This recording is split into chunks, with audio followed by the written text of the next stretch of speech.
আমাকে অনেক শুভাকাঙ্ক্ষী ফোন দিল, নক দিল, নীল এটা নিয়ে কথা বলো না, তুমি এটা নিয়ে কেন কথা বলছো, এটা সরাও। বাঙালি মানুষ কি পরিমাণ আবেগী এবং কি পরিমাণ সহজ সরল। এই যে আপনি বললেন যে আরব আমিরাতে যারা হচ্ছে শুধুমাত্র স্টুডেন্টদের উপর যেন গুলি না চালানো হয়, অন্যায়ভাবে তাদেরকে যেন না মারা হয়, সেই কারণে তারা একসাথে সংঘবদ্ধ হয়ে আন্দোলন করা শুরু করেছিল। ওখান থেকেই তারা আন্দোলন করছে এবং সেটার ফলশ্রুতিতে কি হয়েছে, তারা আরব আমিরাত, ইউএস এর প্রত্যেকটা স্টেটে, সুইজারল্যান্ড, সুইডেন, এভরিওয়্যার 10 জন থাকলে 10 জন দাঁড়িয়েছে, 100 জন থাকলে 100 জন দাঁড়িয়েছে, মানে অন্যরকমভাবে সাপোর্ট দিয়েছে। তো এই আবেগী বাঙালি বলেই আসলে এরকমটা সম্ভব হয় আমার কাছে মনে হয়। এই জন্যই আসলে 71-এও আমরা স্বাধীনতা পেয়েছি, এই জন্যই আরও আগে যদি 52-র কথাও বলি সেটাও সফল হয়েছে, এই জন্য 90-এও স্বৈরাচার বিরোধী আন্দোলন সফল হয়েছে।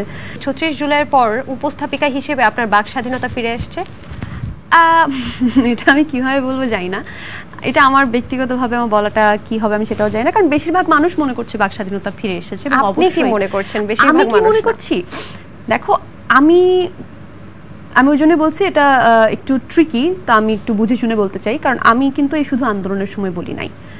আমি এর আগে যখন সাংবাদিক কাজল, আমি জানি না যে উনি গুম হয়েছিলেন, 250-টিরও বেশি ডিজাইন অপশন নিয়ে ওয়ালটন স্মার্ট ফ্রিজ, বোঝে আপনার প্রয়োজন। তো ওই সময় তখন তার ছেলে পলক একাই লড়ে যাচ্ছিল, তো ওই সময় শুধুমাত্র আশফাক নিপুণ এটা নিয়ে কথা বলতেন, এবং অনেস্টলি আমি স্বীকার করছি আমি জানতাম না আসলে কি হচ্ছে, কিন্তু আমি অনেকদিন দেখছি আশফাক নিপুণ প্রতিদিন এটার আপডেট দিচ্ছে যে এখনও সাংবাদিক কাজলকে ফিরে পাওয়া যায়নি। আমি একদিন দেখেছি, 15 দিন পরও দেখছি একই কাহিনী, 1 মাস পরও দেখছি একই কাহিনী। তখন আমি আসলে অনুপ্রাণিত হলাম যে আসলে কাহিনীটা কি। আমি কিছুদিন পরে এটা নিয়ে ঘাটালাম, পলকের সাথে কথা হলো, এরপর আমিও এটা নিয়ে স্ট্যাটাস দেওয়া শুরু করলাম।